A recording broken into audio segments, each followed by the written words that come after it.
apa-apa perkara dalam kehidupan kita yang tidak pernah diajar oleh Islam ataupun tak pernah diajar oleh Rasulullah, tak pernah diajar oleh Allah Subhanahu Wa Taala. Bahkan lengkap. Tuan-tuan nak tanya bab apa? Cuma atas kata tanya bab apa tu satu hal, kita punya ilmu tak mana yang ada situ satu hal. Macam mana pun atas konsep saya nak kita bicara konsepnya ni.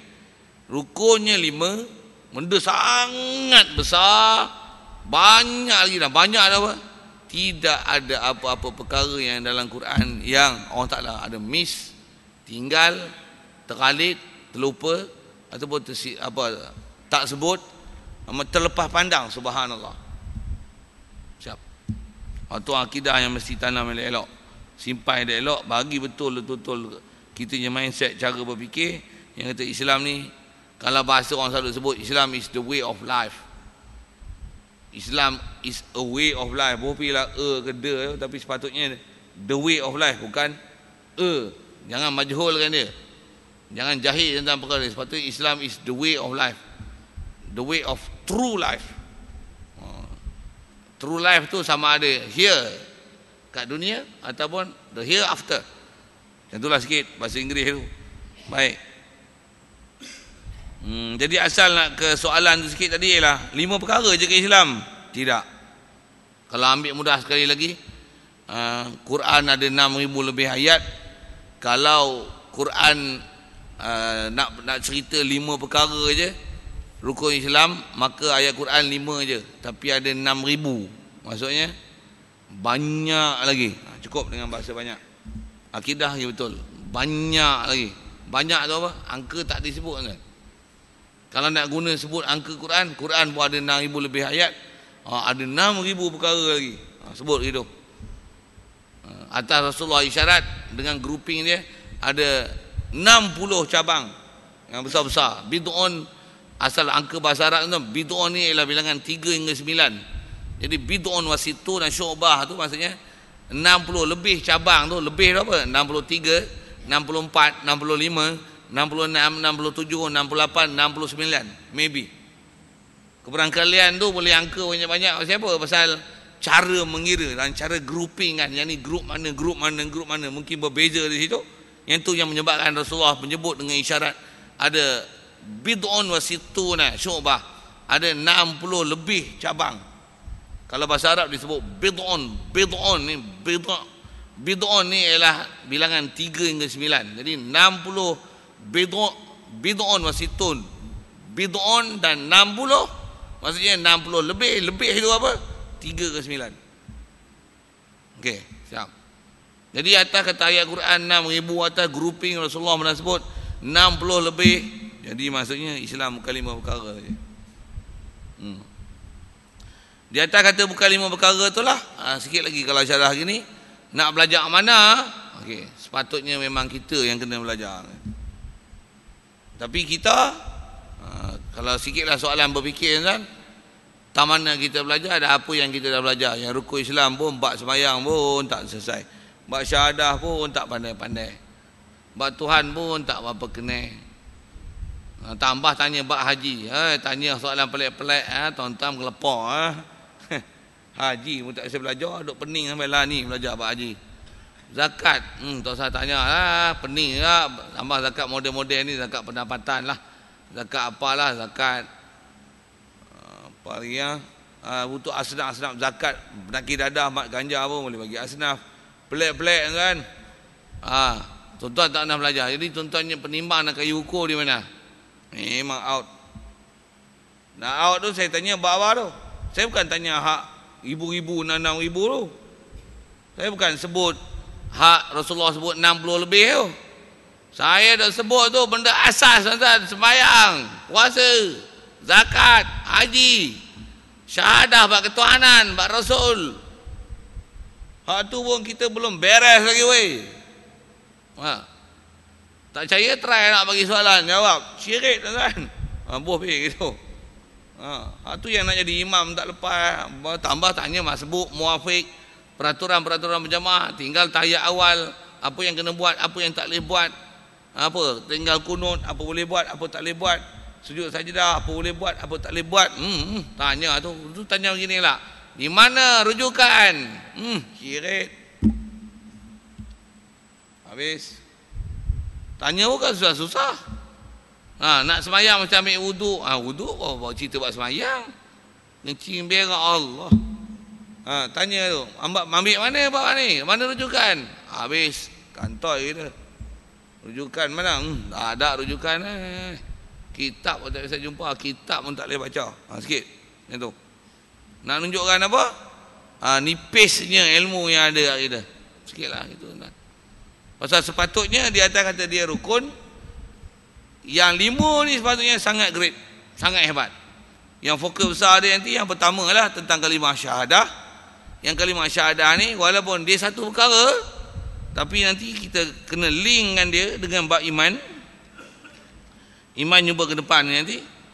Bila mengaku je kalimah syahadah, yang kalau nisbah orang kafir boleh jadi Islam, berarti semua perkara bab ajaran akidah yang dibawa oleh Rasulullah, bab ketuhanan, bab Rasul, bab malaikat, bab kitab, bab Allah, Nabi-Nabi dan Rasul, hari kiamat, qadar, semuanya mesti ada pengetahuan yang sangat detail berkenaannya dan tak boleh silap walaupun satu perkara dalam bab keimanan.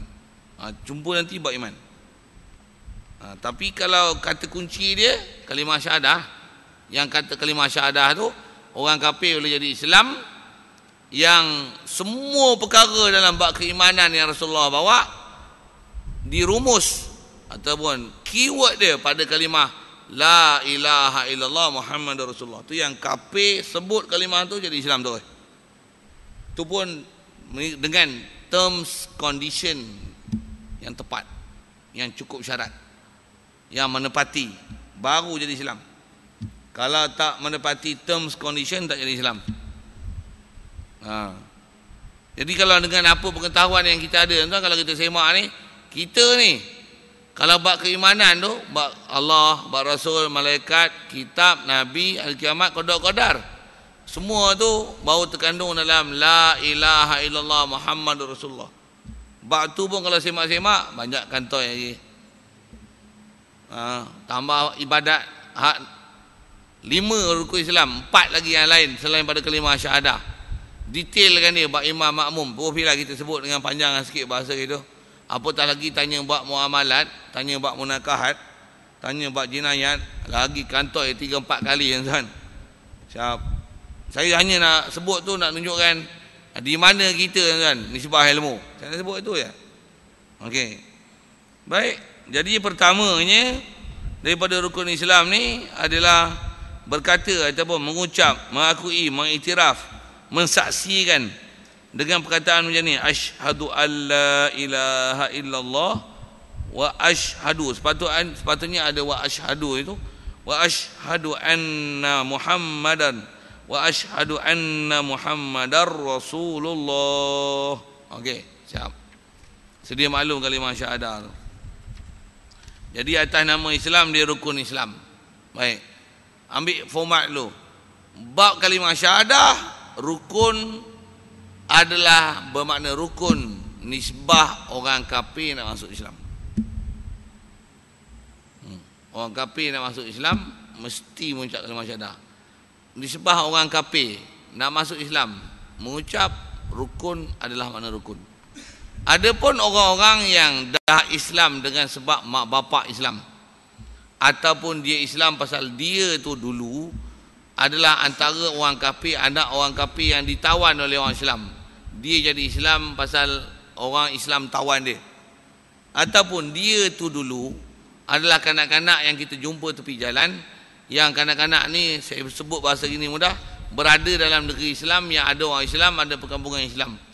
Jadi dengan dia hukum Islam pasal kanak-kanak ni dijumpai dalam penempatan orang Islam. Walaupun mata sepek, rambut kerintin negro, kulit hitam je kelin, mata sepek yang Cina. Anak tu dihukum agama di Islam pasal jumpa dalam negara Islam yang ada orang Islam. Walaupun bukan negara melaksanakan Islam. Saya nak syarah tu agak panjang tapi saya sebut itu je. Jadi mana-mana yang Islam dengan sebab jumpa, Islam dengan sebab ditawan perang, Islam dengan sebab mak bapak Islam, rukun Islam untuk mengucap kalimah syahadah ni, mengucap kalimah syahadah bukan rukun. Bukan rukun. Dia dengan makna perkara yang sangat besar. Itu saja. Maksudnya kalau sampai tua sekali pun, mak bapak Islam, dia memang Islam, keturunan Islam, tapi pengetahuan dia dalam bab Islam kosong. Mengucap kalimah syahadah pun tak reti. Sekalipun katalah dia bagi alasan macam ni, aku minum holy water, lidah kerah, sekalipun dia kata gitu, dari segi nisbah jahil dia tentang kalimah syahadah tu pun dengan syarat tak ada benda-benda yang membatalkan syahadah dia lah, masih status dia Islam. Dia ada kait tu, masih status Islam jika selama-lama tidak ada apa-apa perkataan, perbuatan, i'tiqad yang menyebabkan jadi murtad, yang terkeluar daripada Islam. Itu syarat.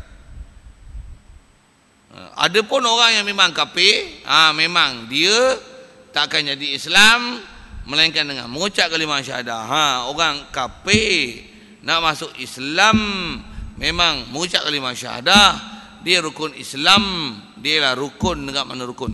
Nisbah orang kafir nak masuk Islam. Kata orang kafir selagi tak mengucap kalimah syahadah dengan term condition yang sepatutnya, dia tak akan masuk Islam, walaupun dia baik macam mana pun. Walaupun dia baik macam mana pun. Satu, kalau kita jumpa orang kafir yang baik-baik, buat apa? Ajak dia masuk Islam, pasal dia baik. Ajar dia Islam. Kita tak boleh ajar, camlah kita kurang ajar, tak terpelajar, tak dapat ajaran Islam, yang kita tak pandai nak Islamkan dia, nak bercakap, nak tackle dia sikit buat Islam pun tak boleh. Camlah kita bodoh kan. Sepatutnya kita mesti boleh buat kerja tu. Pasal istilahnya kita orang Islam itu kerja kita. Dengar saya sebut, itu sepatutnya kita orang Islam itu kerja kita. Macam mana orang kafir yang dia tak Islam, dia begitu baik yang kita tak boleh cerita Islam kat dia. Maksudnya kita telah gagal dari sudut dakwah Islam. Kita ajak orang kafir masuk Islam. Bahkan jangan tak tahu tuan-tuan, dengar saya sebut ni. Bahkan kita telah gagal kat diri kita. Kita pun tak reti nak cerita Islam kat dia pasal kita pun tak reti Islam. Lepas tu kita gagal Islam kan dia. Dengar sekali lagi ayat tu. Kita gagal pasal kita pun tak tahu kita ni Islam macam mana. Macam mana kita nak Islam dengan dia, pasal kita pun tak boleh nak explain apa dia Islam, pasal kita pun tak pernah belajar Islam. Pasal tu kita tak boleh bagi explain kat dia apa dia Islam, yang kita nak ajak dia masuk Islam. Jadi label pengetahuan ni, knowledge ni, kadang-kadang Islam dengan kafir ni sama je. Cuma dia diberanakkan di kalangan orang kafir, kita diberanakkan di kalangan orang Islam. Itu je yang membezakan kita. Tapi knowledge, kita zero, dia zero. Cuma dia zero pasal dia memang tak pernah belajar Islam. Kita kalau both zero pasal tak nak pergi belajar. Cuma kalau ada pun pasal hidup dalam masyarakat Islam. That's all. Dibesarkan dengan sembahyang, puasa. Tapi kalau tanya betul-betul information tentang Islam, kita pun gagal nak bagi explanation kat orang. Pasal apa? Kita tak nak belajar. Tak percaya, try, tangkap. Saya panggil tuan-tuan pegang kitab, tuan-tuan baca. Maksudnya tuan-tuan tak boleh panggil explanation lah. Saya memang boleh, saya memang ngaji. Saya memang tahu satu-satu. Memang saya duduk tempat lubuk mengaji. Macam mana pun saya nak sebut, kat kita tu, kita dah cacat situ lah. Sepatutnya asal saya nak sebut ni, orang kafir dia baik macam mana pun, sepatutnya di atas kaedah kita kena faham, kebaikan dia tak akan diterima, tak akan dipakai, tak akan dinilai oleh Allah Ta'ala, melainkan setelah kita mengucapkan kalimah syahadah pada dia dan dia masuk Islam. Yang ni pun kita bicara dulu. Kita bicara ni di atas status dia ni dah diterima, telah terima ajaran Islam, telah diajar Islam, telah diajak masuk Islam. Kafir macam ni ada mukallaf dan memang dia sia-sia kalau dia tak buat, dia kalau selagi dia tak masuk Islam. Ada pun kita bicara kafir ahli fatrah dulu, saya dah cerita dah. Yang kata kalau kita tak pernah cerita Islam kat dia, dia pun tak pernah dapat pengetahuan Islam, memang dia mati tu mati kafir. Atau kita bicara atas nama Islam, memang tak Islam kat dia, tapi di atas dakwah Islam tak pernah sampai kat dia, dia dihukum ahli fatrah. Pasal apa? Pasal tak pernah sampai seruan Islam kat dia, tak pernah ada orang bagi explanation Islam kat dia. Memang dia mati kafir, tapi mati kafir yang lepas pada azab neraka, pasal dia tak dapat seruan Islam. Kita beranak-beranak dah Islam. Tak ada ayat boleh kata macam ni, saya tak sampai seru untuk pergi ngaji Islam. Tak ada. Orang kafir dia boleh keluar ayat tu esok kalau didakwa di akhirat. Ya Allah, aku tak sampai seru. Tak ada orang cerita Islam dengan aku, walaupun sebelah rumah aku Ustaz Al-Hafiz. Dia boleh jaga itu, memang dia lepas. Kita, ya Allah, aku tak sampai seru untuk pergi belajar Islam. Mak bapak aku pun tak pernah hantar aku sekolah agama. Tak ada alasan, no excuse. Dengar. Kat kita, no excuse. Tak ada excuse, tak akan ada kemaafan diberi pada kita di atas cuai yang kita pergi belajar apa yang sepatutnya kita belajar pasal kita dah Islam daripada kecil. Tidak ada istilah kata kita nak boleh pelepah diri, ya Allah, aku maafkanlah aku pasal aku tak dapat seruan Islam, aku tak pernah diajar tentang bab ketuhanan, tak pernah diajar bab Rasul, jadi aku tak tahu, ya Allah. Tak ada alasan boleh begitu. Bahkan semua kita akan dipertanggungjawabkan pasal apa hang tak belajar, pasal apa hang cuai. Bukankah kewajipan menuntut ilmu itu ada? Pasal apa hang tak pergi tuntut ilmu? Cari makan hang boleh cari, tapi ilmu hang tak boleh cari. Mampus hilang tu. Itu memang semua orang kena. Kat kita orang Islam semua orang kena, tak ada kecuali tu. Baik. Jadi ni sebab orang kafir dia mengucapkan asyhadu alla ilaha illallah wa asyhadu anna muhammadar rasulullah. Itu adalah menjadi rukun. Rukun Islam tu rukun dengan mana? Rukun ni sebab orang kafir nak masuk Islam. Baik, ambil makna sikit. Makna kalimah syahadah tu, aku bersaksi, yakni aku mengaku dengan lidah dan aku membenar dengan hati akan bahawasanya tiada ada Tuhan yang disembah dengan sebenarnya melainkan Allah. Okey. Yang ni memang panjanglah nak bicara kalau ambil faham satu-satu. Tapi kalau perhati ambil mudah-mudah tuan-tuan, apa dia? Jadi kita mengucapkan perkataan tu dengan perkataan aku bersaksi. Ayat tu pun tuan-tuan kalau ikut makna dia dalam tu. Macam mana pun kita ambil sekali lalu yang dulu. Aku bersaksi, maksud saksi tu aku mengaku dengan lidah, aku sebut ni. Dan aku mesti membenarkan dengan hati. Ada dua benda dia sebut itu. Untuk jadi Islam ni sebab orang kafir, dia mesti ucap dengan mulut, hati mesti akui. Maksudnya hati dia mesti membenarkan. Itu disebab orang kafir. Kat kita pun tuan-tuan, tu yang nanti kita jumpa bab iman, kita memang tak payah mengucap dah. Pasal kita mau dapat dah Islam, serta Islam dah dapat. Tapi Islam kita sah tak sah? Islam kita sah tak sah, tengok dalam hati. Hati membenarkan ataupun tidak. Itu untuk kita. Hati kita membenarkan tak? Kalau isu terdekat, isu hudud lah. Hati membenarkan tak hukum hudud? Tak membenarkan. Walaupun hanya bapak keturunan 20 keturunan dari Islam, hang kafir. Pasal hang tak membenarkan di hati. Islam memang Islam dah. Tapi bila tak membenarkan hati, hukum kafir. Jadi ada benda yang menyebabkan dia murtad. Pasal apa?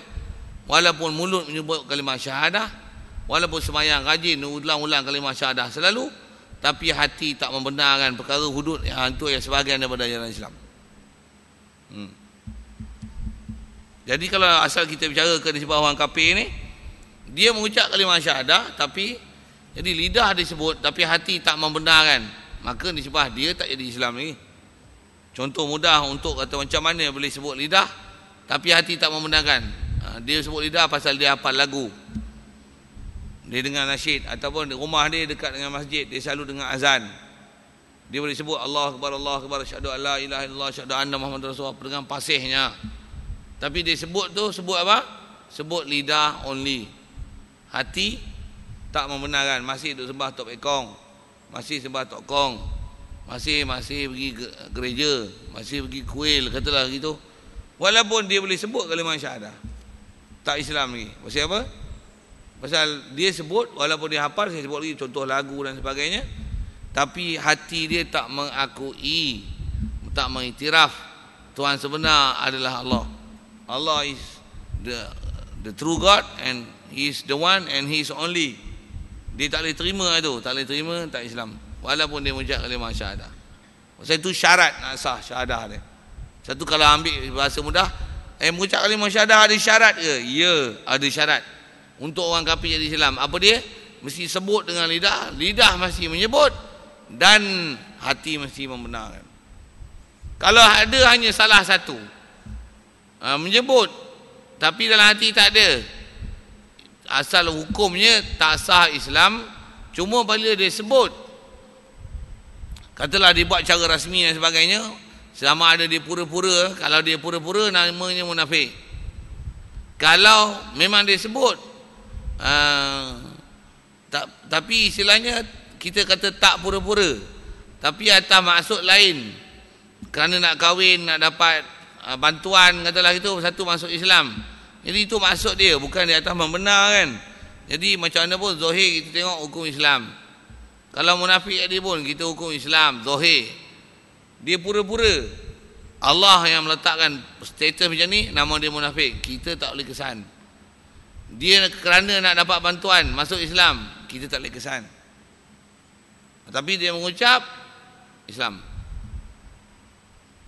buat pula cara rasmi, status dia Islam. Pergi pejabat agama lah, ambil borang lah, Islam.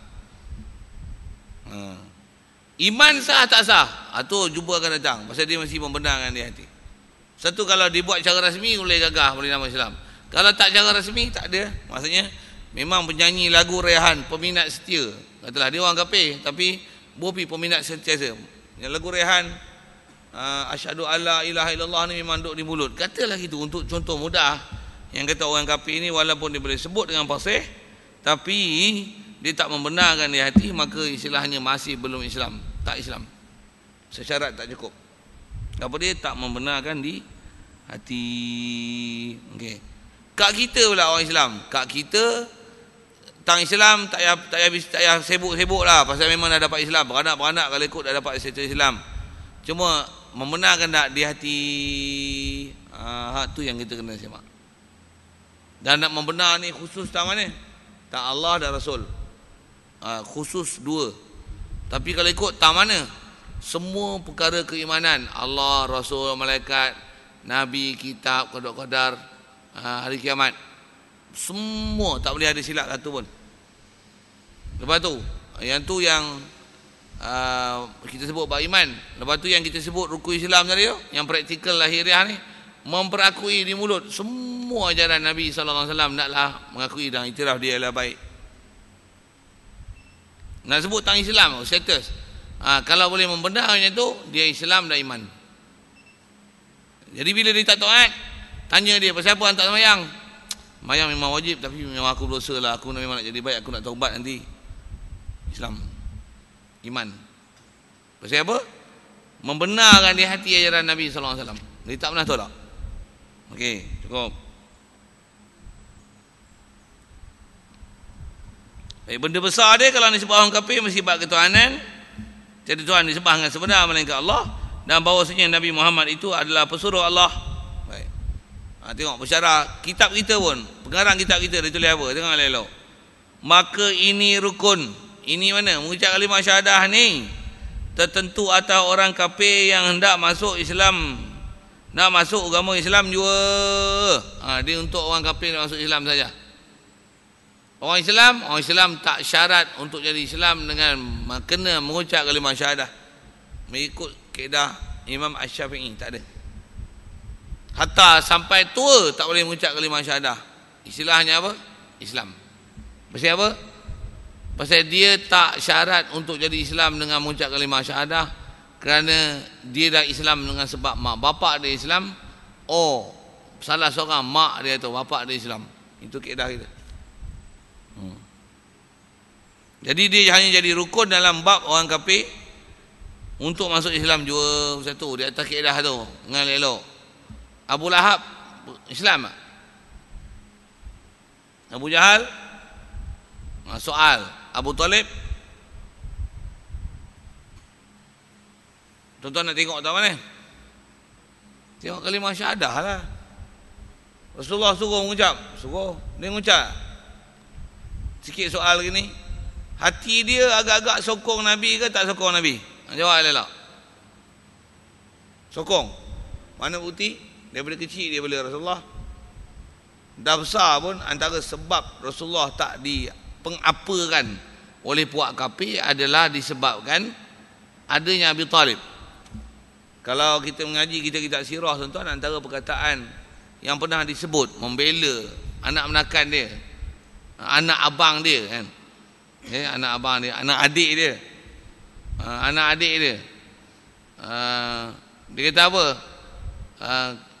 Dia adalah anak menakan aku, keturunan daripada keturunan aku, yang ada salah hubungan, salah silah darah dengan aku. Pula tu daripada sebelah adik-beradik aku yang lelaki. Jadi waris kuat tu kalau ikut tu. Dia kata apa? Dia tak buat benda-benda jahat. Dia ajak orang buat benda baik. Sebelum kau nak buat apa-apa kat dia, langkah mayat aku dulu. Bahasa dia macam tu lah. Dia ingin pengertian nak masuk tu. Soal, sokong Nabi tak macam tu? Sokong tak? Masuk Islam tak? Tak masuk Islam. Mesti apa? Rukun dia mesti syahadah. Hati salah satu. Dah kalau dah hati dah menyokong, membenarkan, ada satu lagi syarat. Apa dia? Syahadah. Satu Rasulullah kata kat pak menakan dia, qulu ya ami. Wahai pak menakan aku, qulu, sebutlah perkataan ni, la ilaha illallah, qulu la ilaha illallah. Sebutlah perkataan ni. Oh, baik-baik kan? Bela Nabi, sebutlah perkataan ni, pasal dia syarat untuk iman dan rukun untuk Islam. Satu dia kena mengucap, satu bila tak mengucap tak ada, tak Islam. Walaupun sepanjang hidup Rasulullah, antara yang menyanggupi kehidupan Rasulullah adalah pak melakan dia. Satu, kalau Rasulullah memang dia tunai tanggungjawab, dia tak cuai tuan. Dia suruh pak menakan dia mengucap. Kalau katalah kat kita ada orang kafir sana, dia sangat baik dengan orang Islam. Katalah ada keliling kita ni ada orang India misalnya. Asalnya memang dia Hindu, tapi sangat bagus khidmat untuk orang Islam. Cuci masjid, kalah tok siap tuan. Tok siap pun tak main masjid. Ini tai cicak banyak najis kata dia. Ini cicak pun banyak jahat. Elastik habis semua cicak. Sumpit lah apalah semua. Untuk tai cicak dia susun. Ini sejadah pun dia susun elok-elok. Ini apa sana bengkok. Ini tara cantik lah. Dia suka khidmat tuan. Ini tandas pun, ini apa tai orang Islam tara masuk. Tak apalah, kita buat kerja lillahi ta'ala juga. Kita ambil pahala sana juga. Buat baik tuan. Gotong royong lah, apalah, korban lah. Korban pun beli lembu. Saya tak ada makan mutarabah, tapi saya sangat suka kasih orang Islam. Orang Islam sangat bagus. Mati tak ucap kalimah syahadah. Kalau tengok dengan sudut hati ya, membenarkan tak dia ajaran Islam? Jawab. Kalah tok siap kan? Kalah tok siap ni sebab kau je. Kalah orang Islam ni sebab buat korban, ni sebab datang masjid. Tapi Islam tak? Tidak. Maksud apa? Rukun besar dia tak sebut kalimah syahadah. Kalau katalah dia tengok benda tu baik, dia sokongnya, tapi sebenarnya kita tak pernah ajar Islam kat dia. Namanya kafir ahli fatrah. Tapi sayang kan. Satu saya sebut tadi, sepatutnya orang macam ni bila dia buat baik dengan Islam, memang kita terus tangkap je, ajar dia masuk Islam. Satu sikit saya sebut ini tuan. Pasal benda macam ni kita dah tak ambil peluang lah. Suatu masa dulu kita ada tengok ada peristiwa apa, memberikan bantuan kemanusiaan ke semenanjung Gaza dengan menaiki sebuah kapal Mavi Marbari, apa nama lah? Mari apa? Mavi Marbara Malmara. Okey. Betul tak betul tu? Macam itulah perkataan dia kan. Lama lah isu tu. Antara orang yang bantuan NGO yang pergi kan adalah orang kafir kan. Orang Islam pun ada. Sepatutnya macam ni, kita kena kata macam ni tau. You boh biar bahasa you kan, maksudnya Cina ke apa tak kira. Sepatutnya kata macam ni. You apa you punya matlamat? Mau naik kapal sama kita orang, mau kasih bantuan itu Palestin. Kita ini semangat kemanusiaan, mau tolong sama-sama manusia. Tuhan suka kita tolong orang. Kata Tuhan tolonglah. Lu punya Tuhan siapa? Oh lu rugi lah, kata dia. Lu rugi lah, lu buat baik ini macam tapi lu tak masuk Islam you tak ada kira punya kebajikan. You kena masuk Islam. You masuk Islam, Islam agama betul. You punya Tuhan ni tak ada betul. You masuk Islam. Kalau I mati, you mati, sama-sama kita masuk syurga. Kalau you tak nak masuk Islam, nothing. Ya ke? Itu macam ke? Dia tanya jawab kan, sampai dia masuk Islam. Sepatutnya macam tu. Dan jangan berlepas kapal tu, melainkan semua dah Islam. Pasal apa? Saya nak kata apa? Untuk takkan kita nak biarkan orang yang buat kebajikan macam tu, dia dah sokong dah perjuangan Islam. Tapi kita cuai menceritakan Islam kat dia, dan kita tak Islam dengan dia. Allah, ngapa gitu?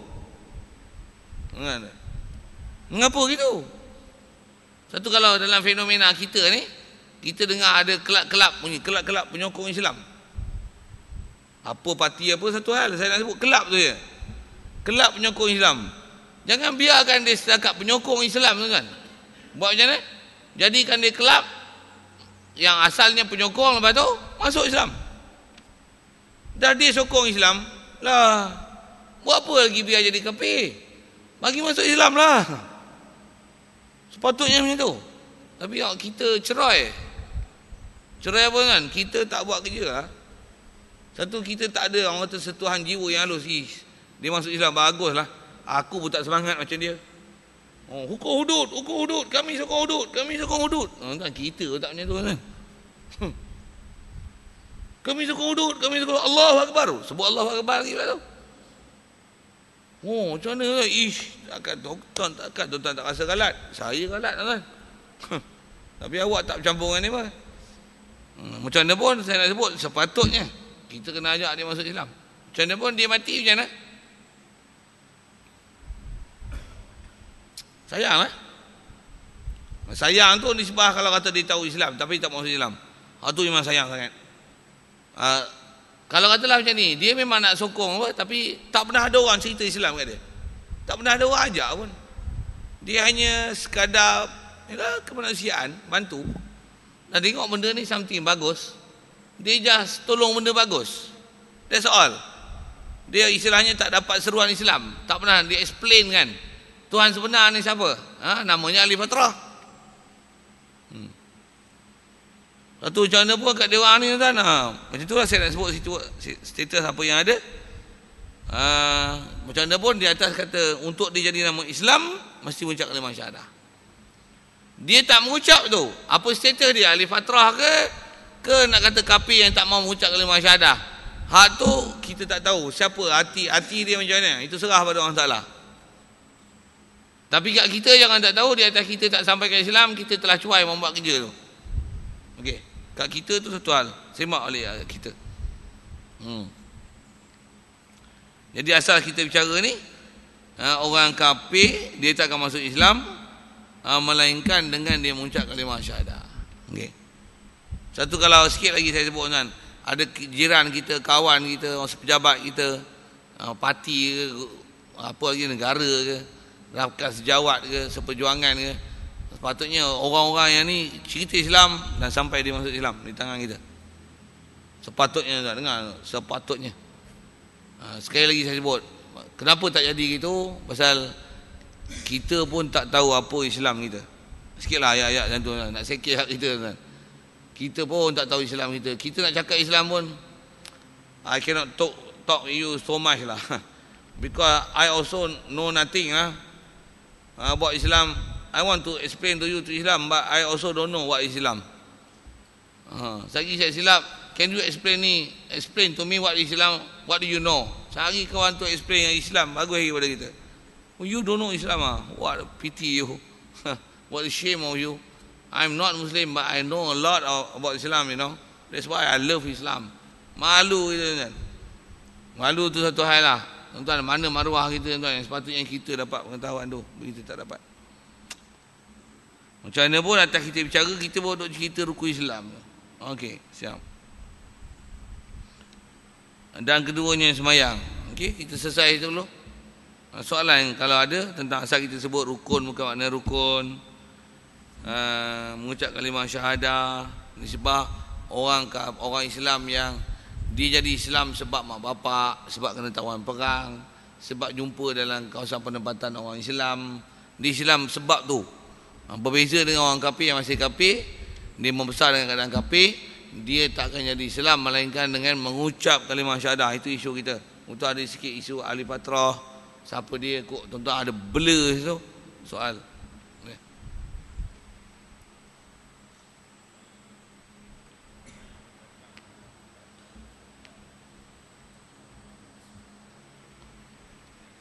Orang datang Islam, nak masuk Islam dia bisu. Kaedah bisu, ajar cara bisu. Cukup, itu je ayat dia. Nak mengucap dia tak boleh sebut kan.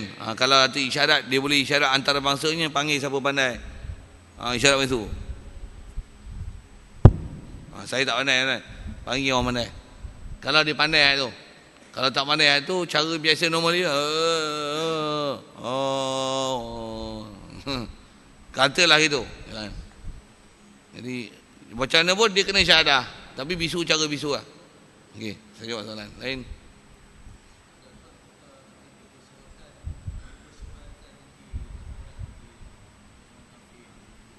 Kita tak masuk Islam, kita tak dakwah tu. Soalnya, adakah kita akan dipersoalkan di atas tak dakwah? Ya. Bahkan kalau ikut, saya nak jawab gini loh. Jangan duk gaduh fikir kita dipersoalkan, kita tak dakwah orang kafir ataupun tidak. Besar sekali kita akan dipersoalkan, kita belajar Islam ataupun tidak. Betul dulu. Tang dakwah orang kafir tu kalau ikut dia martabat nombor 2, bohong level 2. Yang mula-mula kita orang Islam, have we already have knowledge about Islam? You must answer that question first. If you don't have any knowledge about Islam, how can you explain Islam to somebody else? That's what happened. That's happened. Itu yang berlaku kat kita. Macam mana pun di atas soalan, adakah kita akan dipersoal? Surely. Pasal kita disuruh, kita umat dakwah, kuntum khaira ummah. Ukhrijat linnas ta'muruna bil ma'ruf. Antara ma'ruf yang kita buat, cegah mungkar ialah benda kufur. Kita tak rela orang buat kufur. Bukan saja tak rela buat maksiat, bahkan kita tak rela orang kufur. Tak mau lihat orang tak sembah melainkan Allah saja. Sepatutnya macam tu. Jadi di atas kata, adakah ditaklif? Ya. Cuma kita sebelum nak tengok kata taklif tu, pasal kita kadang-kadang bila ditaklif, gedi-gedi nak buat kerja tu. Gedi-gedi apa? Gedi-gedi nak buat dakwah. Sebelum nak buat dakwah, tu yang saya tanya dulu. Okey. Be patient. Okey. Sabar sikit. Apa dia? What you know, what knowledge you have about Islam? Kalau you meet somebody yang non-Muslim, what you want to say? If he ask you something about Islam, can you give a very great explanation to him? Then he be a Muslim. Can you? Then what you must do? What you must do? You must know Islam first. Then only you can dakwah Islam.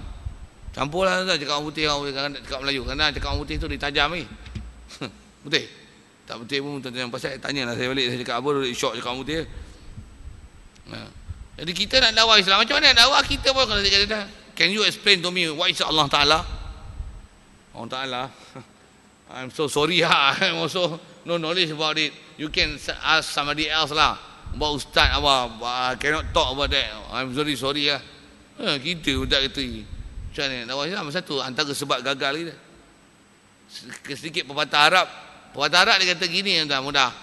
Disebab asalnya saya jawab dia tu, cuma saya nak syarahkan tantu sikit. Dia ada pepatah gini. Dia kata apa? Faqidu syai' la yu'ti.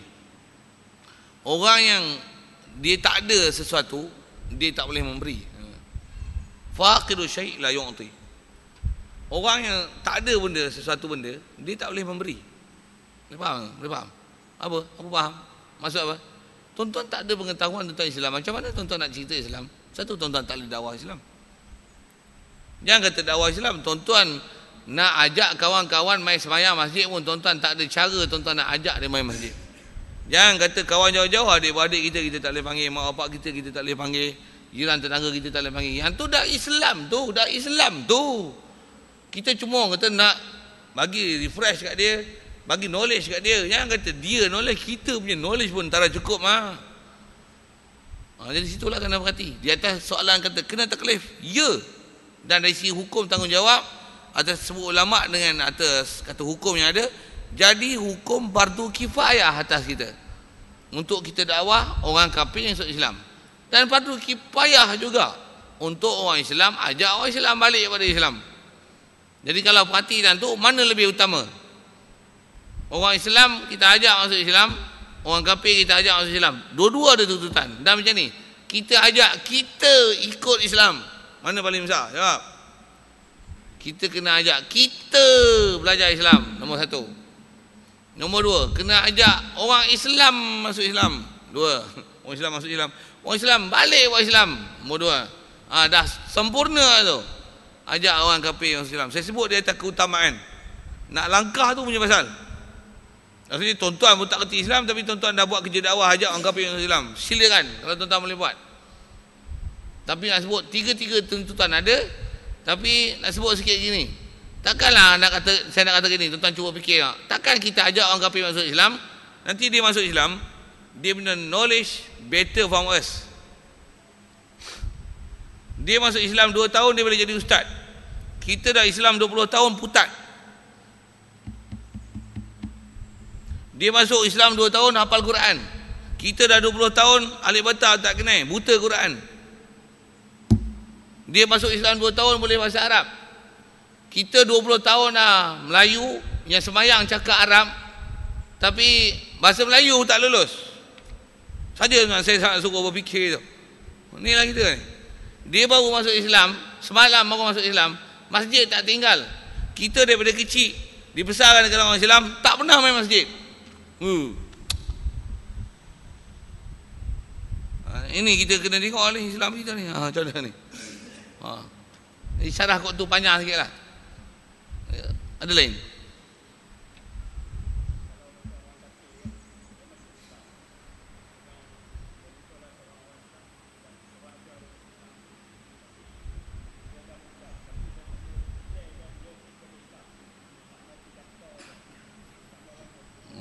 Dia tak mahu orang tahu. Soalan yang ditanya ialah, ada orang kafir yang dia dah masuk Islam, ada orang ajak dia pun masuk Islam, tapi dia tak mahu isytihar diri lah. Mungkin mungkin faktor-faktor bahaya, orang tahu dan sebagainya. Atas kaedah kita dalam fiqh atau sebut ulama, begitu juga kaedah-kaedah ni, dah ada orang ajak, dia mengucap kalimah syahadah, atas kaedah syarak dah lulus, selesai. Di atas dia tak mahu declare tu, mungkin masalah kaum dia, bangsa dia, kaum kerabat dia, seumpama itu. Jadi kerana itu dia tak minta diisytiharkan. Macam mana pun dari sisi kaedah syarak dah sah. Memang we are brothers lah dengan dia kan. Macam mana pun atas kaedah saja macam ni sikit. Bila tak berdaftar, bila dia mati esok, katalah dia mati, memang dah cantik lah tu, tapi kat kita pula jadi masalah. Pasal apa? Dia masuk Islam, kita nak selesaikan jenazah dia cara Islam, tapi kita tak ada proof nak buktikan dia masuk Islam. Kita dah cuai. Maksudnya kita tak kemas dari sisi tindakan dan sistem perfilan kita, yang kita boleh buktikan dia memang dah masuk Islam secara berdaftar. Jadi bila dia mati, tanggungjawab kita. Tuan-tuan, pasal kita kena tunaikan jenazah dia mengikut cara Islam, tapi tak ada boleh proof. Jadi nanti jasad dia diambil oleh kaum kerabat dia, bakar, tanam perguruan kafir. Jadi kat kita dah ada dosa pasal kita telah membiarkan orang yang memang Islam dikuruskan dengan cara tak Islam. Jadi dia atas sah-sah. Cuma kalau pandang jauh sikit, dosa kat kita, cuai menyusun sistem supaya dengan pendaftaran dan sebagainya, walaupun katalah tak diisytihar, tapi kita ada bukti hukum menunjukkan dia masuk Islam, kita dengan itu maka tak tercuai pada kita menyelenggarakan jenazah dia dengan cara Islam. Kalau tidak, kat iman dia selesai. Tapi kat kita berdosa besar pasal kita tak boleh ambil jenazah ni untuk diselesaikan dengan cara Islam. Itu masalah. Jadi kalau faham tu, kemaskanlah pentadbiran pejabat agama. Pasal tuan-tuan, pengalaman saya duduk Pegelah Hulu, pasal ada belah Siam masuk Islam, yang India masuk Islam, tapi sistem file dia tak kemas kan. Kawan kerabat dia tuntut, kita kata dah masuk Islam, buka file, rupanya borang tak isi lengkap. Dan tak ada sistem pemfailan dan sistem istilah duty stamp yang berdaftar, yang cukup syarat untuk diperakukan surat itu sebagai surat akuan sumpah menyatakan dia masuk Islam dengan ada saksi. Tak cukup syarat, mayat dia waris habis. Gila kan, salah besar. Wajib seluruh umat Islam tobat dan betulkan sistem. Sebab tu kita cuai tak boleh laksanakan jenazah dengan cara Islam. Masa sejawat salat lain.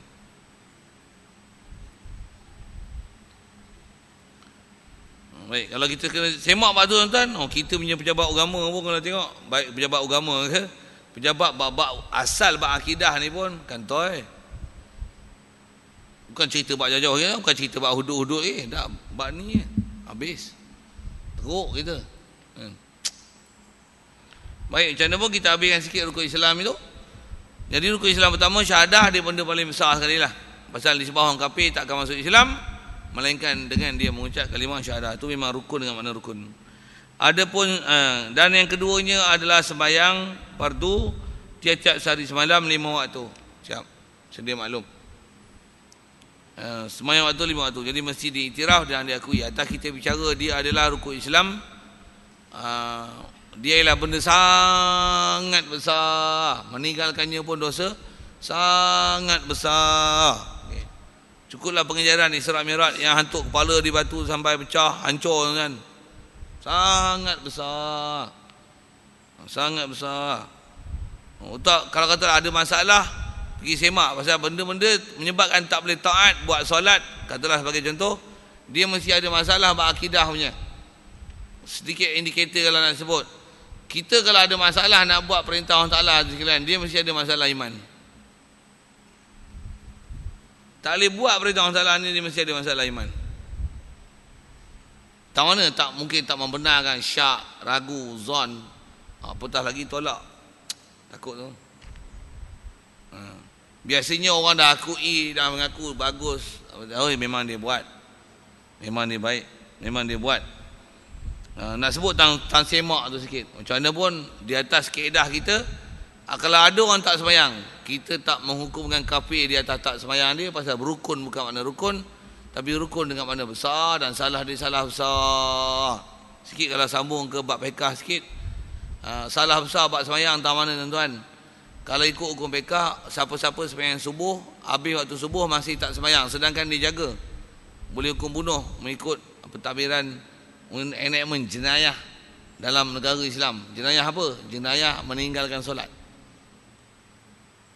Kalau sembahyang zuhur, habis sembahyang zuhur, masuk waktu asar, habis waktu asar masih belum sembahyang zuhur dan asar. Pasal zuhur dalam dia tak sembahyang lagi sampai masuk asar, tak boleh bunuh lagi. Pasal boleh jadi dia musafir. Walaupun dia tak musafir, tapi tak boleh bunuh pasal ada benda yang boleh keberangkalian, boleh jadi dia musafir. Tapi zuhur, asar, masuk maghrib masih belum sembahyang zuhur dan asar, boleh panggil, suruh sembahyang, tak mau boleh bunuh. Saya nak sebut jenayah sembahyang. Jenayah tinggal sembahyang. Begitu juga isyak, masuk subuh, maghrib masuk isyak, masuk subuh masih tak sembahyang maghrib dan isyak, suruh sembahyang tak mau, degil, boleh bunuh. Jenayah sembahyang bukan jenayah kecil kan. Salah dia apa? Bunuh terus. Cuma pelaksana bunuh ni jangan tuan-tuan buat Esok tuan-tuan tengok yang ni tak sayang sembuh berdeh, buf. Ambil bom C4 tu, buf. Memang tak boleh ada bahar api kat kita. Apa cucuh rumah kita bakar, bakar habis apa. Ni memang mampus lah. Mati, meninggalkan keturunan zuriat yang berdosa tak sembahyang. Tak boleh. Pasal tuntutan buat hukum Islam adalah pada pemerintah. Kita bukan pemerintah, tapi kita rakyat yang diperintah. Dan kadang-kadang ada waktu kita diberi kuasa untuk melantik pemerintah. So must take action, melantik siapa pemerintah yang kita nak suruh dia perintah. Tuan-tuan cuai itu, tuan-tuan pun ada saham melantik pemerintah yang bodoh itu. Bodoh satu hal, kalau kufur, kufur lah. Tuan-tuan suka pula, habis, out. Na'udzubillah. Sikit isu itu. Asal nak sebut adalah tentang dosa sembahyang ni tuan-tuan, besar sangat besar. Cukup kalau ambil hukum pengajaran bagi kita, dosa sembahyang boleh kena bunuh tuan. Mencuri pun potong tangan je. Jadi penyamun kat jalan pun tangan kanan, kaki kiri. Bunuh pun boleh maaf, jadi kisos dengan bayar diat. Tapi kalau ada tinggal sembahyang, no excuse, boleh bunuh. Okey, sikit isu tu. Jadi tinggal sembahyang fardu ni, tu kata besarnya salah dalam Islam. Pasal apa? Benda besar lah, dengar sekali sebut. Besarnya. Satu, tak akan ada orang yang nak boleh kata dia baik kalau dia tinggal sembahyang. Walaupun ada baik dari sudut boleh masih menerima, mengakui bab ketuhanan, bab Rasulullah. Tapi baik itu maksudnya, baik dia pasal dia tak boleh taat. Dia tak boleh taat tu. Sepatutnya wajib atas diri dia untuk dijadikan diri dia taat. Kita tak bicara bab masalah hidayat. Kita bicara atas bab sabab. Lapar boleh cari sebab makan, macam mana sabab nak dapat hidayat, sabab nak dapat jadi taat, sabab untuk jadi patuh kepada Allah Taala. Apa sabab? Dicari. Pasal tuntutan kat kita wajib. Baik. Kemudian ketiganya adalah memberi zakat. Dan kaedah zakat ni dia bagi keyword dia mudah kan. Zakat mana? Kaedah kita pasal zakat dia tak kena pada semua harta. Zakat ni pada harta yang bangsa wajib zakat. Ni kena ngaji suku lah. Zakat apa? Sikit kalau tanya mudah, zakat pendapatan wajib zakat. Fatwa tak fatwa satu hal. Dengar elok, ngaji elok kan. Tu kata kena ngaji daripada sumber ilmu yang betul. Kalau kita ngaji atas kitab-kitab ulama dulu tak ada zakat pendapatan bukan wajib zakat. Saya nak sebut banyak zakat panjang kan. Sekali lagi nak sebut kat. Tuan-tuan nak melengung lah, nak tanya lah. Tanya lagi panjang pun panjang lah, tapi kalau perlu pembahasan nanti. Tuan-tuan macam mana pun saya nak sebut ini. Zakat pendapatan memang tak ada yang kata kalau ikut pendapat ulama mutabar zakat pendapatan memang tak wajib. Satu. Duit tuan-tuan simpan ada 4 juta kena zakat. Kita dalam mazhab Syafi'i duit tak ada zakat. Yang kena zakat ialah emas perak. Duit kita bukan emas perak. Pasal duit kita adalah spekulasi. Saya saja nak lambung itu ya. Tuan-tuan ambil saya cakap apa tu. Pergi semak lah. Pasal dia sebut kena zakat pada harta yang bangsa wajib zakat. Lembu kena, kambing kena, burung puyuh kena. Pasal apa tak kena? Pasal had benda binatang na'am je. Kambing, lembu, unta. Kambing, lembu, unta. Gajah, kuda, rusa. Tak kena. Ayam, itik, angsa, burung pati. Tak kenalah. Okey. Buah doyan kena zakat. Kelapa sawit, getah.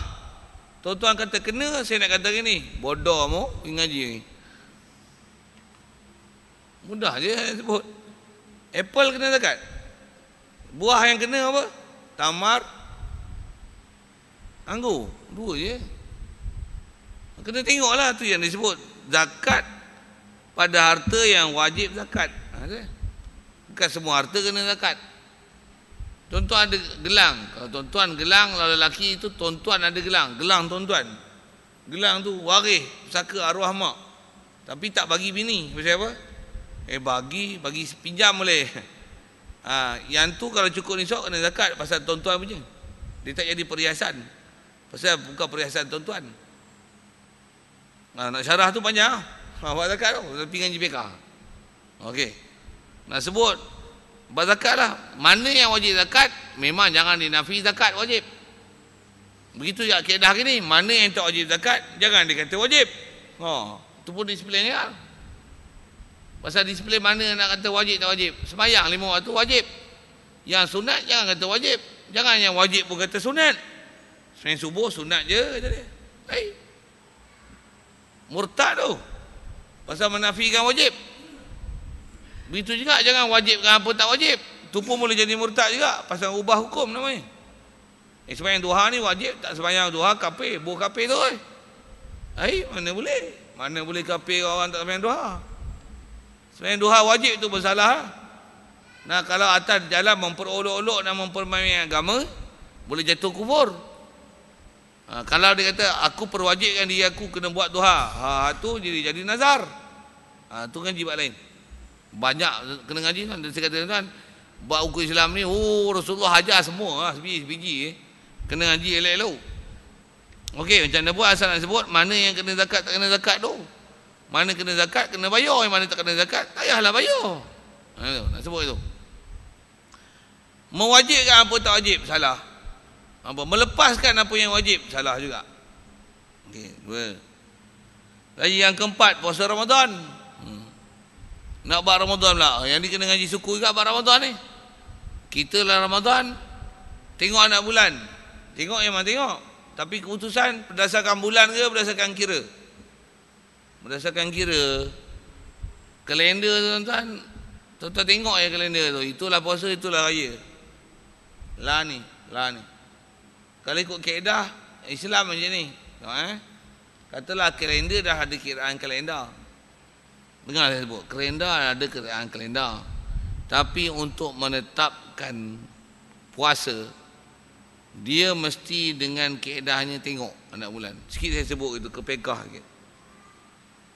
Saya sebut ni pun, kalau tuan-tuan ada kebolehan buka kitab Jawi, buka kitab Jawi, abah harap tuan-tuan buka kitab ulama' bahar dulu. Detail gilanya tuan, satu persatu bab tu. Saya nak sebut gini ya. Apa dia? Nak tengok anak bulan, itu penentu puasa. Katalah memang sepatutnya nampak, bulan pun besar dah. Tapi hari itu hujan. Semua tempat hujan. Memang sepatutnya nampak, tapi pasal hujan tak nampak. Kena tak puasa esok? Kena tak puasa esok? Asal kaedah kita dalam fiqh atas sebut ulama', Rasulullah pun sebut tak kena puasa. Pasal apa? Mendung. Tak nampak anak bulan. Walaupun kiraan besar gila lah. Daripada ufuk langit tu, katalah 10 darjah. Tebal lah, tinggi tu. Waktu terbenam tu. Tentu kau akan jadi palak lah, kalau faham benda tu. Jadi kalau faham tu, kau barangkali lihat, nampak ada. Tapi pasal sepatutnya pun memang nampak. Tapi pasal hujan, mendung, tak nampak. Puasa tak esok? Tak. Walaupun katalah kalender 1 hari bulan esok. Jam pun, jam kita memang dah ada set tu. Masih Hijri. Masih tengok Hijri esok 1 hari bulan. Tapi anak bulan mendung. Esok tak puasa lagi. Walaupun tulis 1 Ramadan tu. Wajibkan juga puasa pada benda yang tak wajib. Salah. Pasal melanggar peraturan syarak. Tu. Satu, dia bukan kuasa kita tuan-tuan nak kira tu. Majlis Keputusan Raja-Raja hari ini menetapkan bahawasanya tarikh permulaan Ramadan adalah esok. Bukan dia orang kata pemutus. Dia mesti jadi pemutus pun.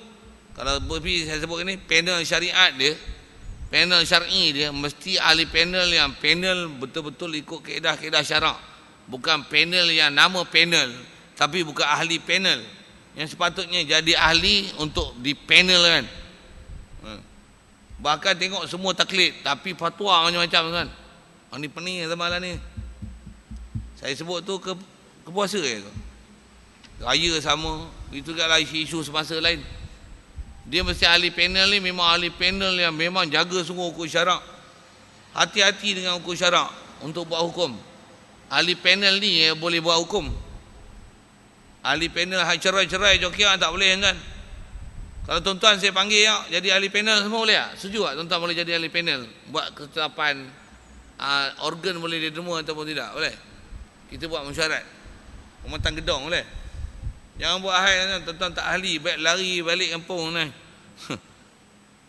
Tengok orang bahar boleh, tapi tuan-tuan bukan ahli. Kat Malaysia ni yang tak ahli telah buat keputusan, tu pening tu. Dia zakat pendapatannya diwajib, organ boleh derma, jadi sedekah jariah. Semayang, kalau buat kenduri kahwin, tuan rumah boleh jamak zuhur dengan asar. Pening-pening kita dengar. Tuan-tuan tak dengar tu jangan dengar pergi buat lah, sepak lagi. Okey, sikit usik-usik itu. Itu puasa Ramadan. Kena belajar disiplin ilmu dia betul-betul. Pasal kena belajar kan, bukan boleh buat bodoh-bodoh. Untuk tang puasa tak puasa, tarawih tak tarawih, tu lagi atas apa. Untuk buat ketupat, kita tu lebih kuih raya menjerin. Okey, siap.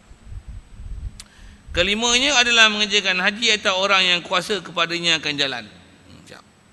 Sama juga. Jadi kalau ikut bab haji ni dia berbuat syarat. Orang siapa ada kemampuan, puasa pun ada syarat, kemampuan sembahyang pun ada syarat, semua ada syarat. Camping haji bab masing-masing lah. Cuma kitab kita ni, kitab akidah, dia tak syarah panjang. Macam mana pun dia nak sebut sikit perhabis bab haji. Baik, syarat pergi haji mestilah ada kemampuan, maka tiada wajib pergi haji atau orang yang tiada kuasa pada hissi. Siapa yang tak ada kemampuan pada hissi, maksudnya pada pandangan panca indera kita tengok memang dia tak mampu, memang tak wajib lah. Tiada ia, seperti tiada ada belanja tak ada, itu istilahnya tak mampu hissi. Maksudnya memang tak ada belanja, memang tak wajib. Bukan nafi wajib haji, menafikan pelaksanaan tu tak wajib kerana syarat yang tak cukup. Betul. Kalau kata haji, nak pergilah. Kalau orang bagi duit gede-gede sangatlah nak pergi Mekah. Dah tunggu gilir 10 tahun tak terbit lagi nombor. Surat tak panggil lagi. Bayar habis lama lah. Katalah itu. Bagus semangat tu. Macam mana pun dia nak sebut ni. Jadi kalau tak ada belanja tak wajib. Atau tiada kuasa maknawi. Yang ni perhati sikit yang sebut. Tak kuasa maknawi. Contoh maknawi. Maksud maknawi ni dia bukan boleh tengok dengan mata kepala. Tapi maknawi ni ataupun hukmi. Hukum dia hukum tak kuasa. Mana? Seperti diambil cukai. Seperti nak pergi buat haji, kena cukai. Wajib tak bayar cukai? Isu cukai pula. Saya bukan tanya GST. Cukai nak pergi haji. Pergi haji kena cukai, Anan? Kena. Cukai apa? Cukai buat pasport. Cukai yang tu.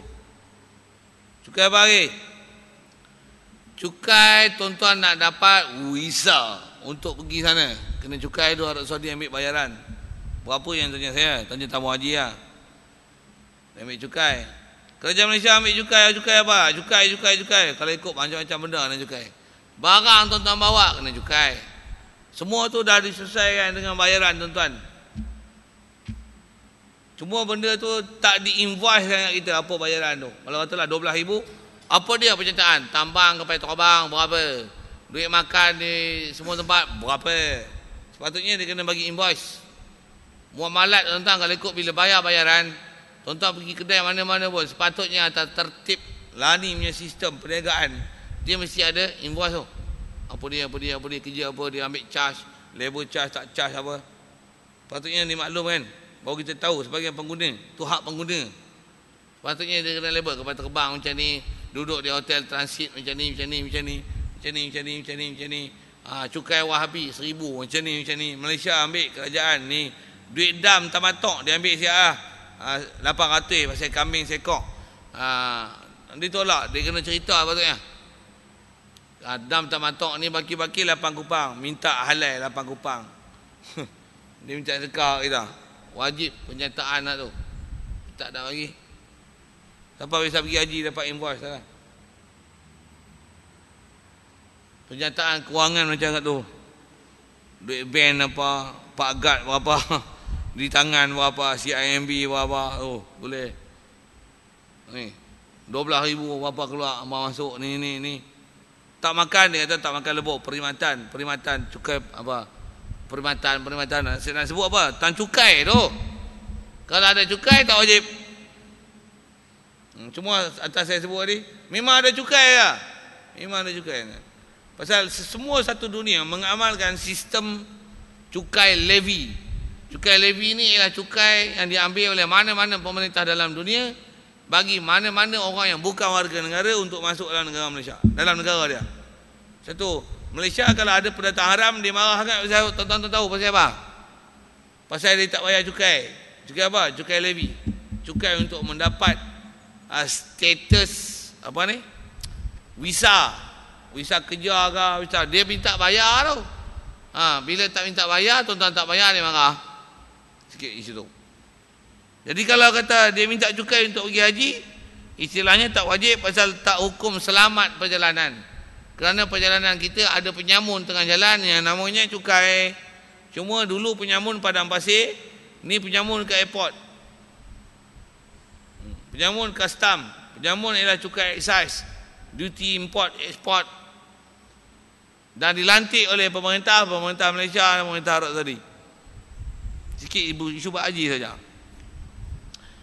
Apa dia tu tuan? Baik. Dan cukai itu kata dia yang menyebabkan jadi tak wajib jikalau sedikit saja sekalipun, nescaya tiada wajib pergi haji. Jadi kalau kita faham situasi itu, kalau saya ngaji dulu pun dengan almarhum Tuan Guru Haji Cik ni, memang dia kata itu. Dia ni kalau orang tanya lah ni lah, kalau katalah dia kata ada orang tanya dia, Tok Guru saya ada duit 1 juta, saya wajib tak pergi haji lah ni.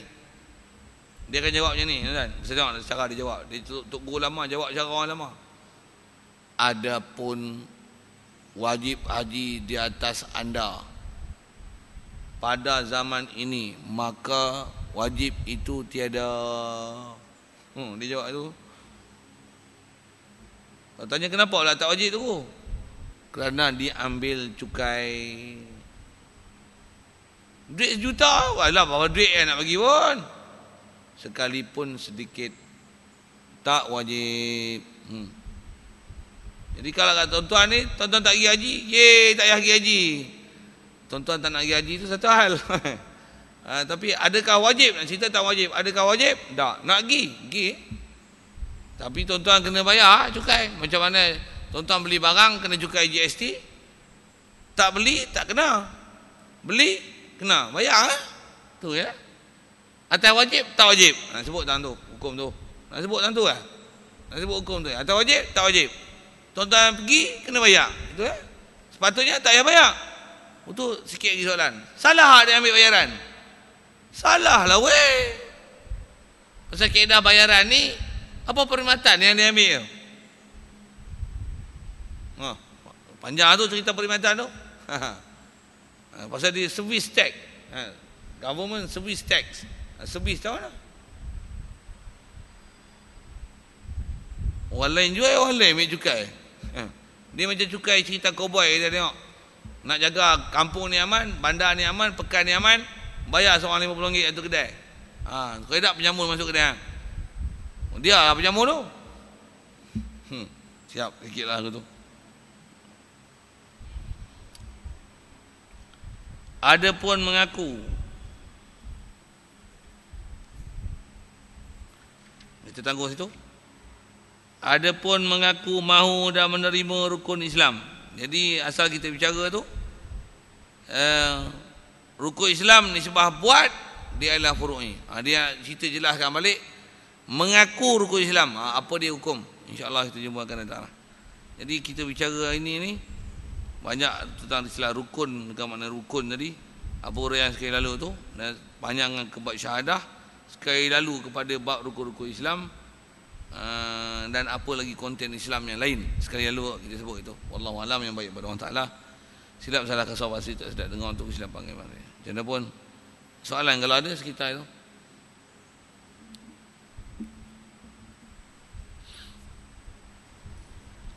Tak ada tangguh insya-Allah. Bismillahirrahmanirrahim.